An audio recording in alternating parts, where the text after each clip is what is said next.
Muy bien, ahí se ve desde esa cámara de testigo que a mí me gusta porque se ve el backstage, ¿no? Es como que invita a la gente a formar parte de este comité, que son parte de este comité de crisis. A mi derecha está el señor Guido Agostinelli. ¿Cómo está, Guido?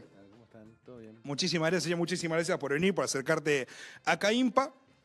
Para quienes no lo conocen a Guido, Guido es economista ante todo, también es docente, docente UBA, docente UNDAV también, ¿no? Muy bien, el señor es escritor, la tiene muy clara con la cuestión económica, pero algo que yo siempre rescato mucho de Guido es la cuestión de la divulgación, que creo que es algo que hace falta muchísimo en esta época, ¿no? El que divulga, la figura del divulgador, ¿no? Es una figura muy interesante. Yo, por ejemplo, un gran divulgador que yo siempre pienso es Paenza en su momento, ¿no? Un divulgador de matemática, pero es la cuestión de la persona que está formada en el ámbito académico, pero que baja a tierra ciertos conocimientos que para mí son muy, muy importantes, más que nada en esta época. ¿Qué decías, Agus? No, perdón, justo se me venía a la mente la frase de Jaureche, que si no entendés la economía es porque te están estafando, lo dice de otra forma, pero me parece interesante por eso. De laburos como el de Guido, recién hablábamos fuera de cámara, es un libro muy, muy claro realmente. Para quien no sepa mucho de economía, se entiende. Así, la verdad que está bueno. Bueno, ¿qué pensás de esto que decía Agus, ¿no? De cuando se explica economía y la gente no entiende? ¿Qué sucede ahí en el medio? Sí, ahí tenés, a ver, un poco los antecedentes que tenemos de Milei. ¿Por qué? Empiezo por Milei porque en realidad, bueno, es la figura hoy en día presidente y creo que ha logrado transmitir los conceptos económicos de su corriente en forma bastante acabada, digamos. Hay mucho, digamos, yo que debato mucho en redes y que tengo también mucho hate de los libertarios. Y hay que bancárselo hasta ahí jugando de visitante. Exacto. Sí. Así que ahí justamente lo que uno ve es que Milei pudo en algunos casos explicar algunas cuestiones en forma muy simplificada, pero en extremo, y entonces a veces hay que saber elegir en qué tema se puede explicar sencillo y en qué tema no. Esto quiero decir, a ver, en eso corre con ventaja la corriente libertaria, creo que por eso ha captado la agenda y creo que por eso ha logrado ganar una elección, porque justamente su visión de la economía es extremadamente a veces simplificada. ¿Con esto qué quiero decir? No quiero decir que no se pueda explicar simple, coincido con la visión de Jaureche con esto, sino que hay que tener cuidado con que quizás a veces es demasiado simple. Entonces, esto es muy fácil en TikTok, por eso funciona tan bien en TikTok, funciona tan bien en Instagram. No sé, por poner el primer ejemplo se me viene a la cabeza. Cuando uno dice que la inflación es siempre en todo lugar un fenómeno monetario y vos emitís y tenés más inflación, es súper, fíjense, lo dije en 20 segundos. Claro, es un 2 más 2, 4 que lo puede entender cualquiera. Claro, cuando es muy en sencillo, realidad entonces vos decís, che, es mucho más muchísimo complejo. más complejo. Yo para que se den una idea, en la UBA, que contemplo también esta teoría, o sea, por eso también es importante decirlo, en la UBA doy clases de 2 horas y me quedo corto para explicar inflación. Entonces, me quedo corto, ¿por qué? Porque a veces hacemos otra clase más de reseña histórica de la inflación. O sea, evaluamos la inflación a lo largo del tiempo. Entonces, Es que también como que con esto de que es tan complejo pueden ser muchas las cosas, o sea, pueden ser distintos, ¿no? Los motivos por los que haya inflación en un contexto determinado o en otro. sí, o quizás pueda ser la última expresión de la cadena, ¿no? Es como si yo, a ver, se me ocurre un ejemplo. Por ejemplo, si yo te dijera, mirá, todas las personas se mueren por un caro Cardíaco. Un paro cardiorrespiratorio. Me meto en medicina, no sé por qué, me meto en esto quilombo. Entonces, yo si te digo, che, todo se nos va a parar el corazón y nos vamos a morir en algún momento. Entonces, te digo, ¿cómo tendría que desarrollarse la medicina? Y contratemos todos cardiólogos, que se formen todos cardiólogos. ¿Para qué? Para que el corazón siga latiendo. No, pero pará. O sea, el corazón se para porque antes tuviste otro problema en el cuerpo. No sé, múltiples enfermedades. Un sistema de órganos. Claro, entonces decir, bueno, la emisión es la que genera... Bueno, pero pará. ¿Por qué emitiste? ¿Qué pasó? ¿Qué pasa con respecto al dólar? Bueno, hay muchísimas variables. No quiero aburrirlos con eso, pero quiero decir, la inflación se estudia en todo el mundo. Imagínense que si fuese tan sencillo, especialistas en inflación no habría en todo el mundo, pues sería tan simple como decir, bueno, no, dejá de emitir y ya está. Entonces hay muchos economistas que se dedican a estudiar la inflación, de hecho se siguen escribiendo papers de divulgación académica acerca de la inflación, porque todavía no está concluido. Aparte, no solamente que no está concluido el debate, sino que te puede ocurrir de que en algún país funcione algo que en otro país no funciona. Totalmente. Entonces, a veces yo estoy a favor de la simplificación de los conceptos, pero hay que tener cuidado que a veces no se pasen de rosca o que sea una simplificación sobre un dato equivocado. Por algo existe la ciencia además, ¿no? Claro. Si, 10 videos de TikTok uno aprendiera todo de economía, bueno, Claro. existiría una carrera de 5 años, ¿no? Ni clases de Obviamente, 2 horas. estoy de acuerdo. ¿no? Exacto. Tal cual. ¿Sabes que una de las cosas que me parece más copada de tu laburo en redes tiene que ver no solamente con la manera tan entendible de explicar fenómenos económicos, que es lo que muchas veces cuesta que baje a tierra, ¿no? Muchas veces pasa que cuando una persona que no sabe o que no está muy ducha con temas de economía, que no conoce ciertos términos, escuchar a un economista muchas veces lo podés seguir hasta cierto punto. Yo siento que con vos pasa algo distinto, ¿no? Que es muy entendible la manera en la que vos tenés de explicar, ¿no? Calculo que también tiene que ver con tu cuestión de docente, ¿no? De poder explicar, me imagino que está todo de cierta manera relacionado. Pero algo que está muy bueno que estuviste haciendo vos en redes es esto de ir a determinados lugares en el mundo donde se ha aplicado esa política económica que por lo menos Javier Milei la defiende a capa y espada y explica que esa es la solución a todos los males. Bueno, resulta que cuando eso se aplicó en determinados lugares, como por ejemplo en Singapur, en Grafton, en Liberland, que era donde nos comentaste que estuviste, pasan cosas, ¿no? Como dijo cierto presidente, pasaron cosas. Estaría bueno que nos cuentes un poco cómo fue esa experiencia, por ejemplo, en el caso de Singapur, ¿no? Que para Milei es como su país favorito en el mundo porque está número 1 en el ranking del índice de libertad económica, ¿no? O sea, ya como número 1, libertad económica, ¿no? Como que ya nos empezamos a meter un poco en terreno. Que nos cuentes un poco de cómo es esa realidad en Singapur, las diferencias. A ver, sí, un poco la pregunta, voy a tratar de hacértela resumida porque abarca casi todo el segundo libro, así que imagínate.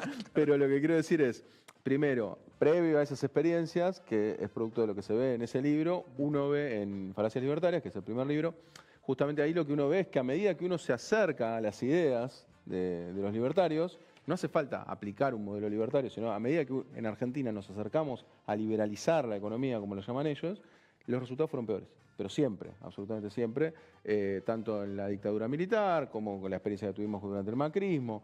En términos de convertibilidad no fue una liberalización del todo porque claramente teníamos anclado un peso, un dólar, pero también los resultados finales fueron malos. Entonces lo que quiero decir es, ya con la experiencia que teníamos previa, ya sabíamos que era muy probable que no funcione. Más allá de eso, lo que yo me tomé el trabajo de hacer fue de ir efectivamente a algunos casos que se van dando en los cuales se aproximan todavía más a estas experiencias libertarias. El caso de Singapur no es una aproximación, el caso de Singapur es que en realidad, como bien dijiste, el índice de libertad económica, pues esto es importante decirlo, porque una vez se empieza con el índice y ahí uno se puede marear, dice, che, ¿qué me hablas de índice? No. Primero, como no hay, vamos a ir más para atrás, como no hay ningún dato que avale que liberalizar la economía te hace crecer más, te hace ser un mejor país, tener una mejor calidad de vida, como no hay evidencia de eso, toda la evidencia científica muestra lo contrario, que necesitas un Estado al frente, que lo que haga es comandar la economía y dirigir la economía para que justamente se ordenen los actores y pueda haber mayor producción, mayor bienestar, etc. Entonces, como no hay esa evidencia, ¿qué es lo que hacen los libertarios? Toman un índice que hace una fundación que se llama Heritage Foundation, que abiertamente demuestra su interés, que es una institución conservadora, va a dar charlas, es tendencioso, No es no se imparcial. preocupan en tratar de ser imparciales, encima no se preocupan. Y lo que dicen es, este índice, del cual, bueno, yo escribí un artículo académico hace poco sobre ese tema, digo, sería muy largo andar, pero lo que les quiero resaltar como conceptos centrales es que el índice esté hecho a propósito para que correlacione con el crecimiento económico. ¿Tá? Claro. Temas centrales que vos dirías, che, ¿qué es lo principal? Si yo les pregunto acá, ¿qué es lo principal que dice Milei en términos económicos? Seguramente me digan, che, que tiene que gastar poco el Estado y que tiene que haber poca presión impositiva, pocos impuestos. Bueno, esos dos factores en el índice están diluidos entre un montón de factores con un promedio simple, o sea, con todas variables que pesan lo mismo, para que se diluya. Y entonces, por ejemplo, se diluye con la percepción que tenés de la corrupción. Digo, sí, la percepción que tengo de la corrupción, en realidad que haya poca corrupción es importante para un marxista, como para un liberal, como para cualquiera. No es algo típico de la corriente libertaria, vamos a decirlo así. Todos queremos que haya poca corrupción. Sí, tal cual. Nadie, o sea, entonces, volviendo al índice, lo que nos muestra el índice es que en realidad tratan de hacer trampa para que les correlacione. Por decir un ejemplo, los países con mayor presión tributaria, que son los países nórdicos, figuran en los primeros puestos. Mirá. Entonces vos decís, che, ¿cómo el índice de libertad económica va a mostrar a los países nórdicos de arriba? Pero el país número 1, que es Singapur, Singapur. justamente lo que nos muestra, cuando yo fui a Singapur, dije, bueno, ok, acá me voy a encontrar con un país en el cual evidentemente puede haber mucha libertad económica. Y lo que te encontrás es todo lo contrario. De hecho, tienen una intervención sobre la economía muy superior en algunos aspectos a lo que tenemos acá en Argentina. Mira, o sea, este país que Milei tanto pone como faro libertario es un país que interviene. Sí, Está que te interviene. digo algunos datos muy puntuales. El 90% de la población tiene vivienda propia a causa de un plan de construcción de viviendas en el que el 80% de la población accedió a su vivienda por un plan estatal. Mirá. Ahora, tiene su cosa particular, que ¿qué es? Bueno, en realidad vos comprás la vivienda por 99 años. Entonces, eso es lo que permite, y fíjate, pensando en la justicia alquiler. social, claro, es como una compra a 99 años, o sea, lo tenés de por vida, Ajá. pero después no lo heredás, digamos. Ahí Lo va. que tratan de evitar es eso. ¿Por qué? Porque el suelo sigue bajo el dominio de Singapur. O sea, fíjense, la mayoría de la tierra en Singapur está en manos del Estado y no se la desprende, no se la vende a nadie. O sea, lo que hace es construirse arriba y te cede por 99 años. De por vida, digamos. De por vida. Por tu vida, porque Claro. después la herencia no figura, porque vuelve a manos Claro, del Estado. exacto. Y a su vez, bueno, ahí dan planes de incentivos en los cuales si vos trabajás, prácticamente el 36% de tu salario va a un fondo, que de ese fondo vos podés decir, quiero que se vaya a comprarme esta vivienda. Pero eso por poner solamente un ejemplo. Después, el 20% del PBI está explicado por empresas estatales. O sea, hay una empresa que se llama Temasek Holding, que es una empresa que no saben todos los rubros que abarca. De hecho, hice un video sobre eso y empiezo a leer la lista y lo acelero porque todo lo inmobiliario, de energía, bueno, en fin. Tiene de hecho la empresa Singapore Airlines, o sea, la aerolínea de bandera, es estatal. Las aerolíneas claro, argentinas, ellos lo tienen y lo sostienen y lo defienden y sostienen. funca. Exacto. Funciona. Pero el 20% del PBI es un montón. A ver, acá yo no encontré un cálculo estimado acá en Argentina, pero yo calculo que en Argentina debe andar por el 1 o 2% de la incidencia del PBI en el total de las empresas públicas, porque es realmente insignificante. Acá el 20%. Y a su vez, bueno, está lleno de regulaciones, de restricciones, y con respecto a los impuestos, si bien tienen un IVA más bajo que el nuestro, lo están aumentando todos los años en función de dar un mejor sistema de salud. Tienen un sistema de salud también gratuito, tienen educación también gratuita. Entonces, en definitiva, Singapur no tiene y las regulaciones son enormes, digamos. Tienen gran parte del territorio también con parques nacionales. Yo mostré un poco toda esa cuestión porque la foto que pone Milei en la tapa de su último libro es la de Singapur. Y si vos vas analizando cada uno de lo que ves en esa foto, hay intervención estatal en todos lados. Claro, ahí no se condice, por lo menos, con la propuesta de Milei acá en Argentina, que habla de desarmar todo el Estado, todo lo que se Por eso, pueda. No, aparte obra pública, en fin, todo lo que se les ocurra que pueda hacer la intervención estatal, lo hacen. Lo que pasa es que, bueno, ahí es donde uno se mete a analizar la postura de los libertarios y efectivamente cobran pocos impuestos a las empresas. Que es un poco lo mismo que pasa en Irlanda, que es el otro gran ejemplo de Milei. Y punto. Pero después todo lo demás es un Estado interventor en todo lo que puede. Entonces, a veces, cuando llegás a un punto de discusión con un libertario, en un punto de decir, bueno, vos sos libertario, o en realidad lo único que querés es que le cobren pocos impuestos a las empresas. Y punto. Que es un poco lo que rescatan también de los países nórdicos ellos. De paso, los invitamos a seguir @GuidoAgostinelli, que sube muy buen contenido a las redes sociales de, esto por ejemplo, no visitas a lugares que son los paraísos libertarios.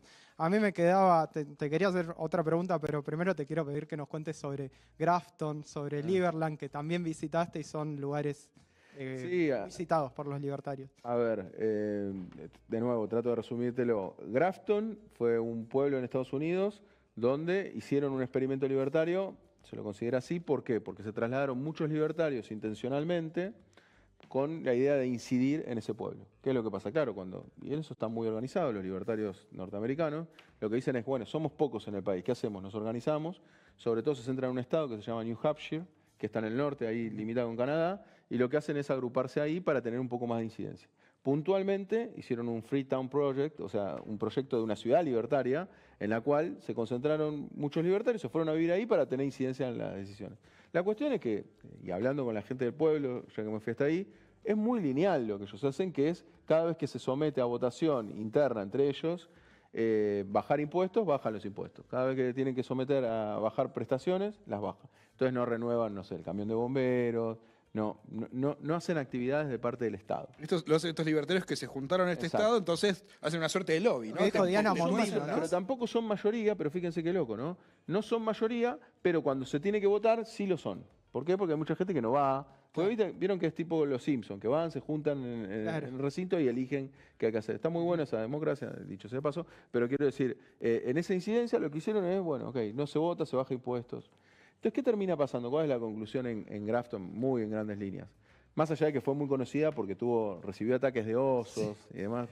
La parte de color. Muy poético, además, que Sí. la experiencia llegue a que son atacados por Sí, osos. es una zona de osos, pues yo un poco lo destaco así, es una zona de osos y hay mucha gente que, bueno, que no tiene cultura y le da de comer a los osos, lo cual está claramente no recomendado.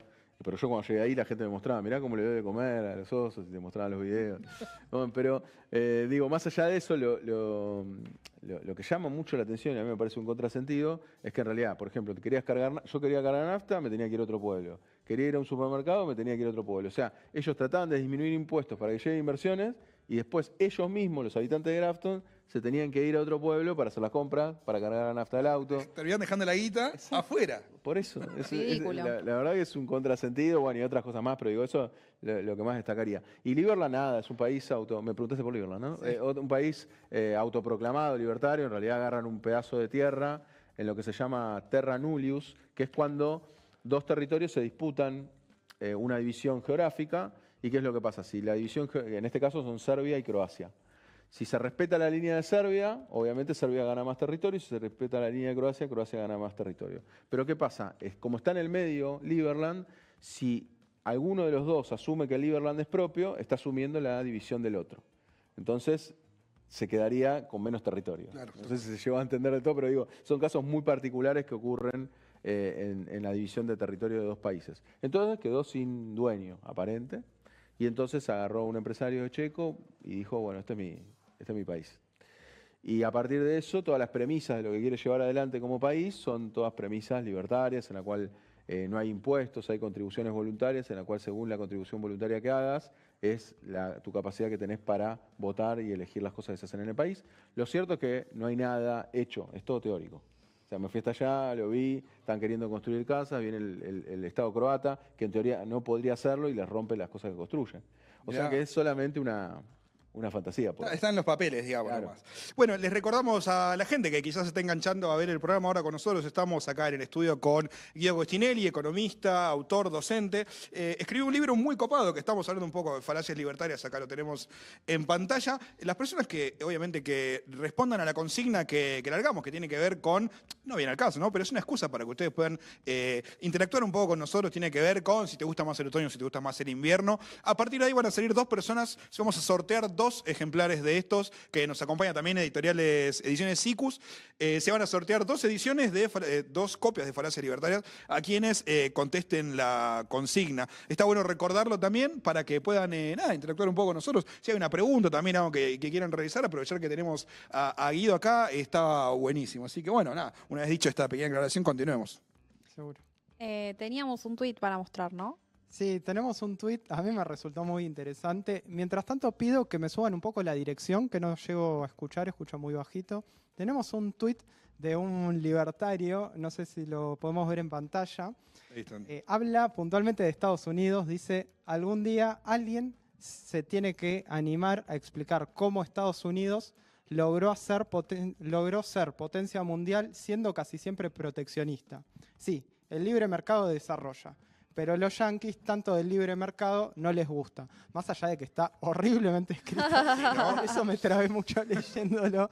Es un libertario diciendo el proteccionismo atrasa, pero la potencia mundial que tengo como referencia usa el proteccionismo. Cómo llegó a ser potencia. Es como que tiene ahí el argumento, pero no llega a verlo. Él Claro. mismo lo está desarrollando.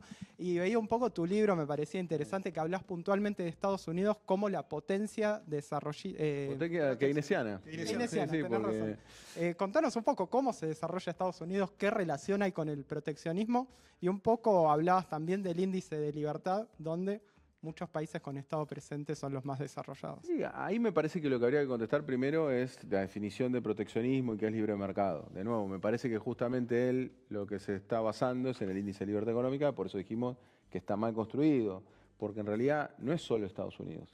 Todas las grandes potencias se desarrollaron con un Estado a la cabeza, absolutamente todas. China muchísimo más, ¿no? Partido Comunista a la cabeza, con una... Es más, China en los últimos años se está desarrollando mucho más que Estados Unidos. Cuando uno ve el crecimiento económico de China, es muy superior al de Estados Unidos. Ahora, Estados Unidos en los momentos que se convirtió en potencia, sí fue una potencia creciente. De hecho, hay otro dato también que se sabe, que se habla poco, que después de la Segunda Guerra Mundial hasta la década del 70, la URSS creció mucho más que Estados Unidos. Hay de nuevo una economía centralizada. Entonces quiero decir, esto sobre todo porque Milei dice que la única forma de crecer es con libertad de mercado, lo cual es totalmente falso, no hay evidencia para nada con eso.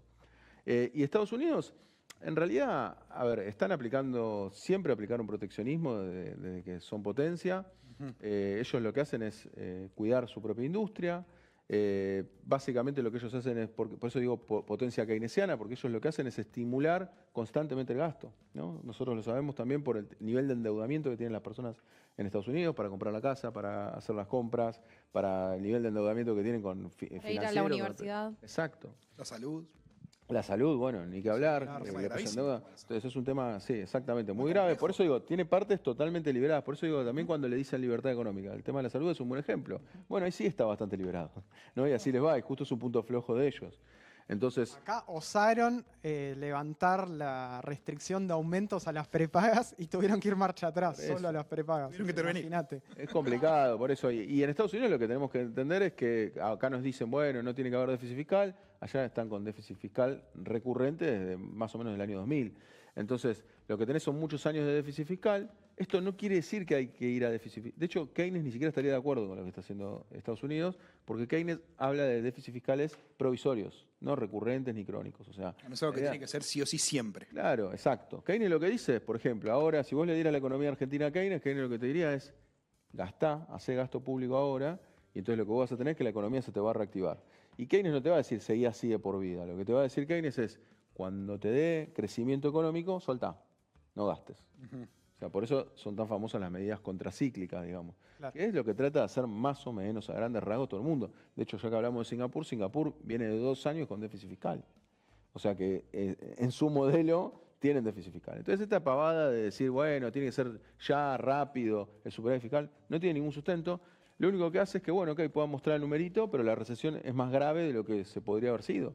Entonces ellos podrían haber evitado que si estamos en un mal ciclo sea tan grave esta situación. Con lo cual, sí estoy de acuerdo que tiene que haber una tendencia al ordenamiento. De hecho, el kirchnerismo lo tuvo, ¿no? En los años de Néstor justamente tuvo superávit fiscal. Bueno, está bien, es deseable, pero no es para siempre. Y justamente nosotros salimos del superávit fiscal a raíz de la crisis energética, había que justamente aumentar las tarifas de la energía en Argentina y se decidió entrar en déficit fiscal para suplir la cuestión energética, lo cual para subsidiar, también aumentar los subsidios de energía, lo cual lo que hacía era estimular el consumo y que nos quede más plata en el bolsillo. O sea que se podía permitir eso. El problema que estuvo ahí es que sea perdurable. Si tenías después un año de crecimiento, tenías que soltar un poquito el gasto público. Pero bueno, en Estados Unidos en definitiva nada, es eso, es un modelo de excesivo gasto público, diría, ¿no? Y claramente, bueno, ellos tienen la moneda más aceptada en el mundo, lo cual también los hace tener mayores grados de libertad. O sea, yo diría que gran parte también, saliendo un poco de la economía, del poderío de Estados Unidos es el poderío militar, que les hace ser también primera potencia. Sin duda. Así que eso independientemente, ellos se pueden dar también más fácilmente el lujo de tener déficit fiscal. Totalmente. Totalmente. Bueno, estamos con Guido Agostinelli, economista, autor, docente acá en Comité de Crisis, charlando un poco sobre la experiencia de la propuesta económica libertaria en el resto del mundo. Bueno, a ver cómo se da, cuáles son las ventajas, cuáles son las realidades. Estamos obviamente, como repitiendo, estamos sorteando el... Estamos sorteando falacias libertarias para quienes obviamente participen del sorteo que estamos haciendo la pregunta en el chat de YouTube. Una vez dicho esto, vamos a un pequeño cortecito y volvemos con un poco más de análisis, pero en este caso de la situación económica en el país. Ya volvemos.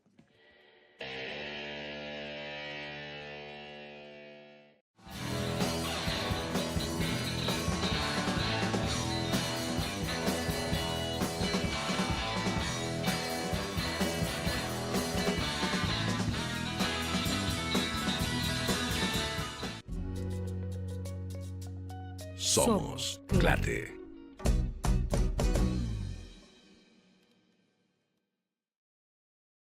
Barricada TV es un canal de televisión popular y alternativo que está ubicado en IMPA, la primera fábrica recuperada de Argentina por sus trabajadores y trabajadoras. Tenemos programación los 7 días de la semana con producción propia y colaborativa. Además, contamos con corresponsalías nacionales, internacionales y con móviles desde el lugar de los hechos. Defendemos el acceso a la comunicación como un derecho humano, haciendo periodismo de manera autogestiva y profundamente comprometida con la verdad. Apuntamos a generar alianzas que fortalezcan la pluralidad de voces. Por eso promovemos la participación de distintos sectores desde una mirada amplia, federal y nuestroamericana. Llevamos 15 años haciendo comunicación popular, siempre fieles al compromiso que asumimos. Búscanos en el 32.1 de la televisión digital abierta, en redes sociales y en aplicaciones en las tiendas oficiales.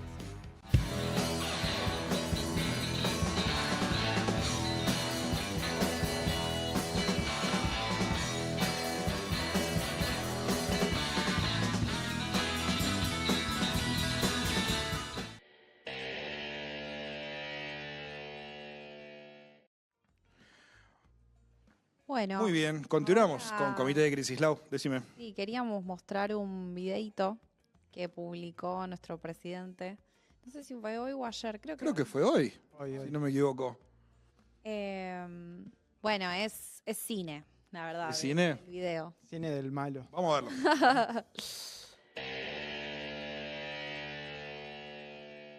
Hace 12 años el virus QK12 comenzó con la destrucción argentina. No solo destruyó cuerpos, destruyó mentes. Los infectados perdieron toda capacidad de pensar por sí mismos, atrapados en una ceguera que los consumió por completo. Muchos eligieron infectarse con el virus solo por conveniencia y a cambio de beneficios. Otros nacieron sin futuro, condenados desde el inicio a una vida vacía. El país se sumió en el caos, caminando sin rumbo y persiguiendo ideales que los llevaron a la ruina. Pero no todos fueron infectados. Algunos resistieron, escondidos en las sombras, esperando el día en que el virus ya no pudiera contagiar. Aunque hoy QK12 sigue presente en muchos, su poder se debilita. La enfermedad sigue, pero ahora ya no contagia, se ha vuelto vulnerable. Y en medio de la destrucción, una esperanza ha surgido.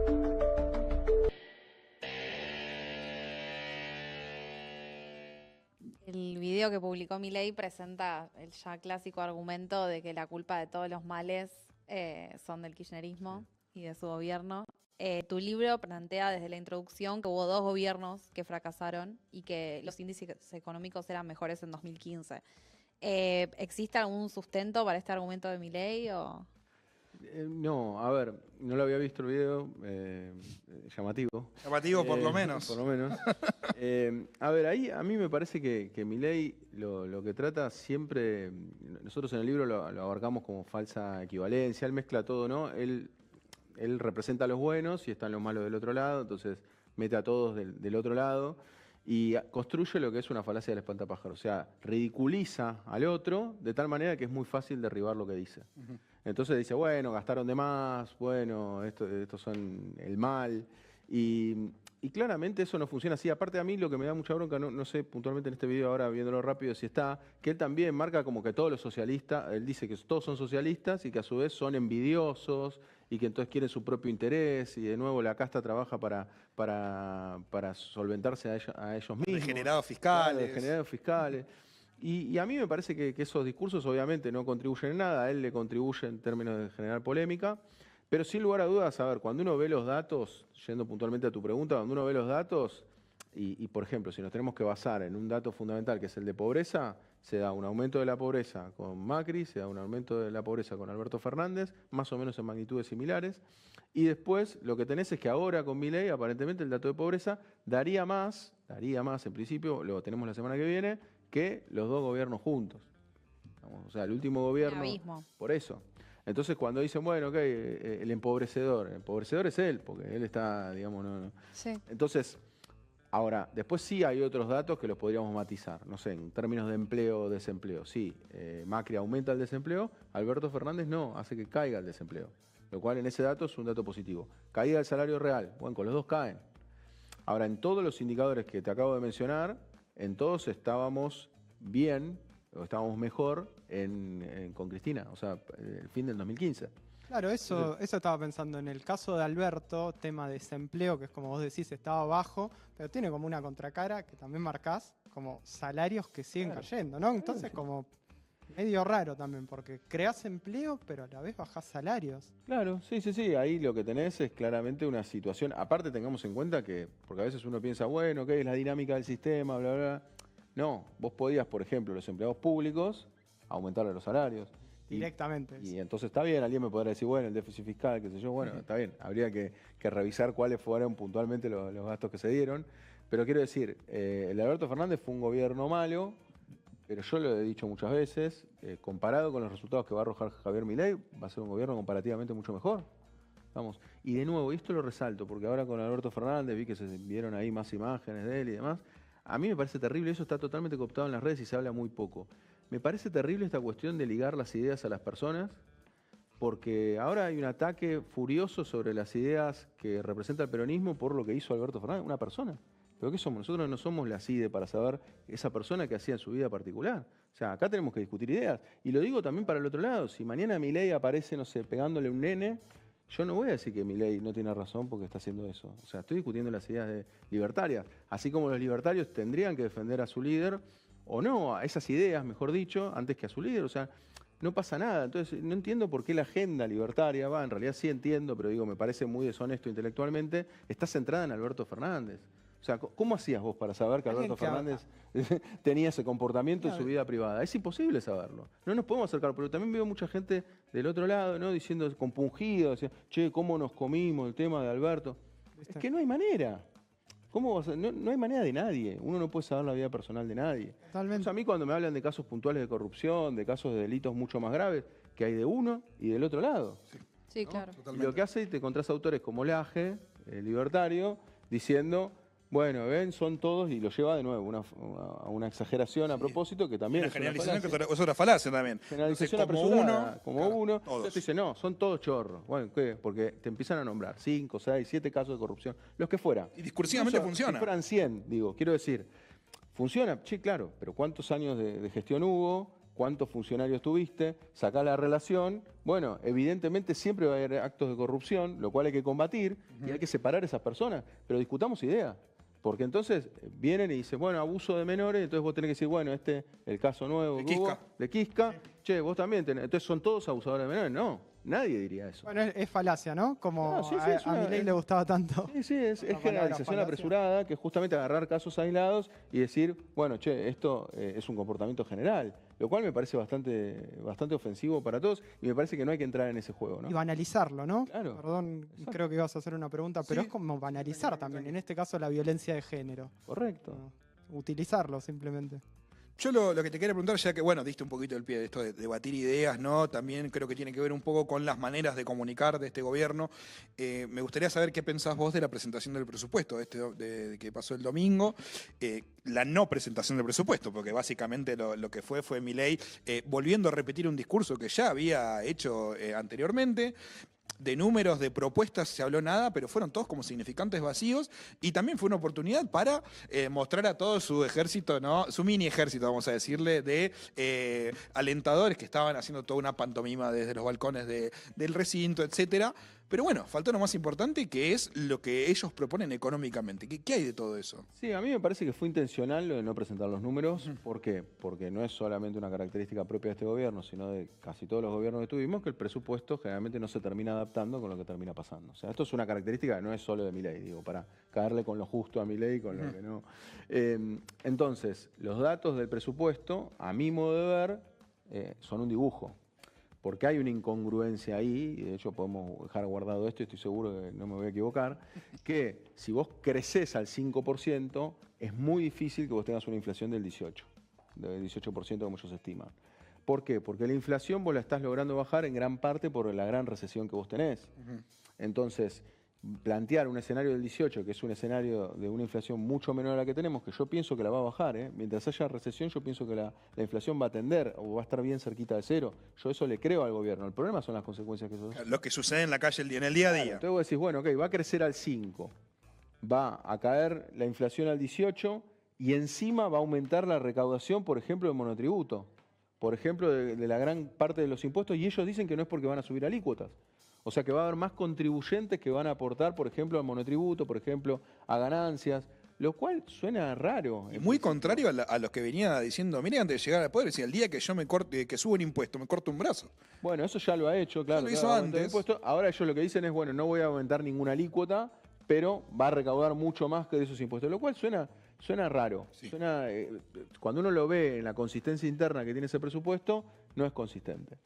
Entonces, bueno, Milei, ¿qué es lo que se tiene que agarrar? Decir, bueno, ok, a mí me parece que lo central de lo que dijo, más allá de que hay varias falacias que están desmitificadas en el libro, como Argentina primera potencia mundial, como que tenemos la mayor presión fiscal del mundo. Lo del PBI, era un PBI grandioso que estaba tomado Eran sobre 40 años. una porción de gente así. El último video que publiqué en Instagram habla justamente de esto, de que no éramos primera potencia mundial.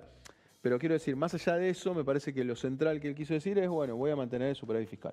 Con lo cual, de nuevo, yo creo que él también sobreactúa y creo que el mercado y todos ya a esta altura le creemos que va a tratar de mantener superávit fiscal. Creo que no todo. Bueno, hay algunos economistas que dicen que no, que en época de elecciones puede relajar eso. A mi modo de ver, no, va a mantener el superávit fiscal. Ahora, ¿la caída del consumo no le puede pegar por ese lado? Claro, claro. Sí, de hecho, la recaudación, por eso lo que digo es, como esos números están inventados y están, a mi modo de ver, sobredimensionados, olvídate, vos me podés decir, che, bueno, te va a mentir como todos otros. No, pará, un segundo. ¿Qué es? El tipo está diciendo que si le caen los ingresos, ajusta más el gasto. Entonces, si vos me sobredimensionás los ingresos, lo que quiere decir es que entonces, si respeta esa regla de oro, que eso sí fue lo que él fue a decir, lo que vamos a tener es un recorte del gasto todavía mayor. Claro. O sea que la crisis va a ser mayor. Pero ¿no es cíclico eso? Digo, mientras más recortás el gasto, no hay menos consumo y por ende menos recaudación y entonces tenés que volver a cortar el gasto y no es eterno, digamos. Correcto. Puede no ser eterno en los términos de que, a ver, pongámoslo en términos más de barrio, vamos a decirlo así. Vos, efectivamente, podés tener 5 almacenes en tu barrio, ¿no? Y decís, bueno, che, no hay un mango, ¿qué es lo que va a pasar? Se van a empezar a fundir almacenes. Y capaz que te queda una, porque va a haber una demanda sobre esa base de ese uno. Y ese almacén, en algún momento, si se queda sola, va a empezar a vender más, porque va a ser la única. Entonces, ¿cuál es el problema de las políticas de shock? ¿Pueden tener efecto? Bueno, primero que pueden tener un efecto, por eso yo digo, cuando veo los meses que siguen, y ahora, esto lo vengo repitiendo hace muchos meses y ahora se está dando en los datos, se va a dar como un serrucho. No es que tampoco, para mí ya estamos tocando fondo. Yo no creo que falte mucho más para tocar fondo. ¿Por qué? Porque va a haber, los que se quedan, evidentemente, algo más van a poder vender. Cuando vos sacás el presupuesto y cuando vos estimás el crecimiento económico del año que viene, es comparado con este año, que es un desastre, que es un ajuste fenomenal, que seguramente va a dar en torno al 3-4% de caída del PBI, lo cual es altísimo. Entonces, claro, fíjate del 2020, que fue un desastre, el 2021 fue un año muy bueno en Se términos recuperó vos me dices el todo PBI. lo caído en la pandemia. Claro, y más. Entonces, lo que quiero decir es, puede ser que te dé un crecimiento económico el año que viene, 5 es mucho, a mi modo de ver es mucho, pero puede ser que se dé algún tipo de crecimiento. Y después también hay que desglosarlo, porque el PBI no es uniforme. Lo que vos tenés es sectores del agro, sectores extractivistas, sectores que tienen que ver con las materias primas, pueden crecer mucho, muchísimo, y lo que podemos tener es caída en la industria, caída en el comercio, y sin embargo el PBI que te da el alza. Puede pasar eso. Si las caídas en la industria son más chiquitas que las que tenemos hasta ahora, o incluso si mantienen aumentos tenues, que puede pasar después de esta caída, podés ver matemáticamente que hay un PBI aumentado.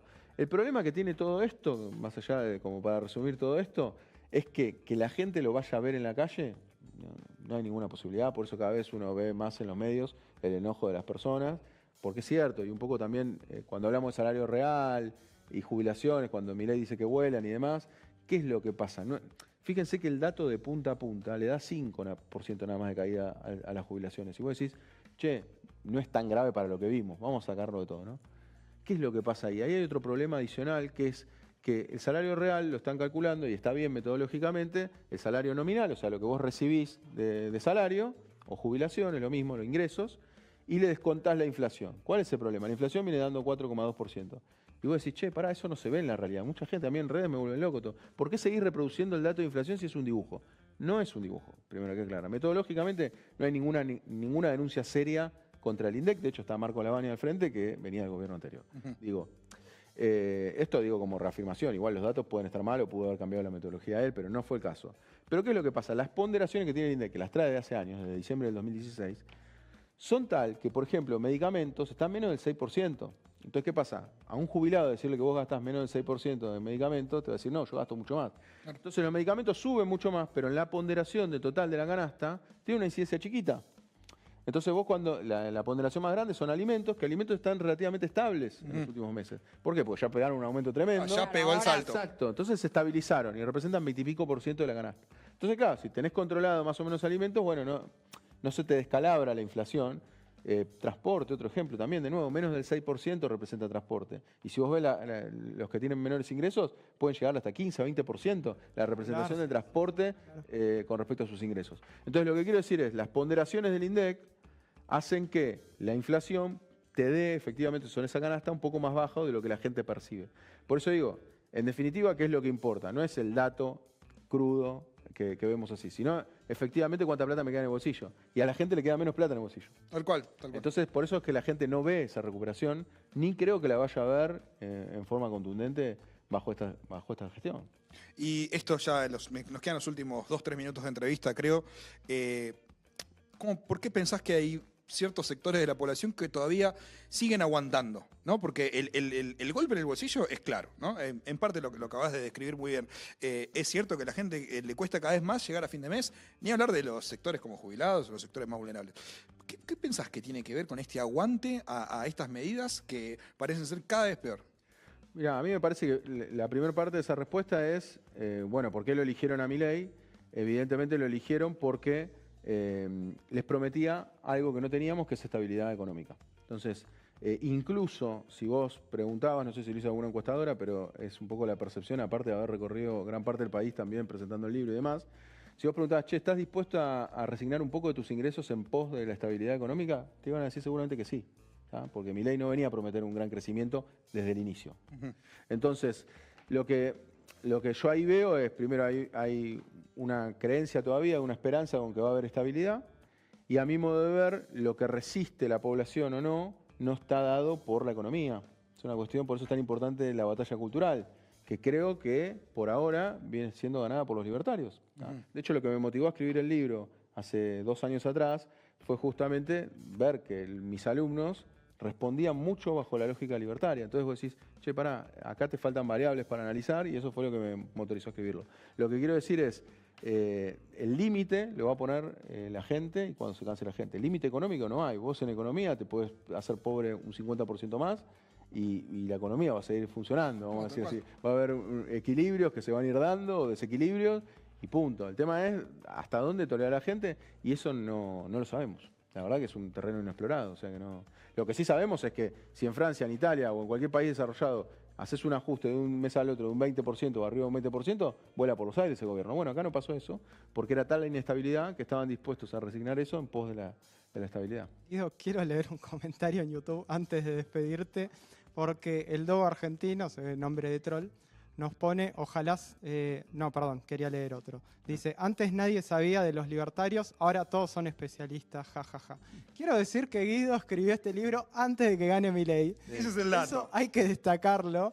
Es publicado en julio del 2023, o sea, justo antes de que gane las PASO. Y bueno, vos comentabas. Aparte, imagínate que para publicarlo, lo escribí yo a la editorial, se lo entregué en febrero de ese año, y obviamente lo escribí muchísimo antes, ¿no? O sea, me llevó más de un año escribir el libro, y a mí la escuela austríaca siempre me gustó mucho como proyecto teórico, y me llamaba mucho la atención que en la academia no se le diera relevancia, porque era un poco impracticable, y bueno, ahora... y ahí está, impracticable, me quedo con esa palabra. Así que lo invitamos a leer el libro. Entonces. Los invitamos a leer el libro que estamos sorteando este mismo libro que está mostrando Agustina ahí en pantalla, Falacias Libertarias, cómo evitar caer en la estafa de moda de Guido Agostinelli, que es quien nos estuvo acompañando. Muchísimas gracias, Guido. Además le quiero dar un regalo especial. Sí, va Agustina a buscar el regalo. Pase por adelante acá, no pasa nada. Esto es así, comunicación popular.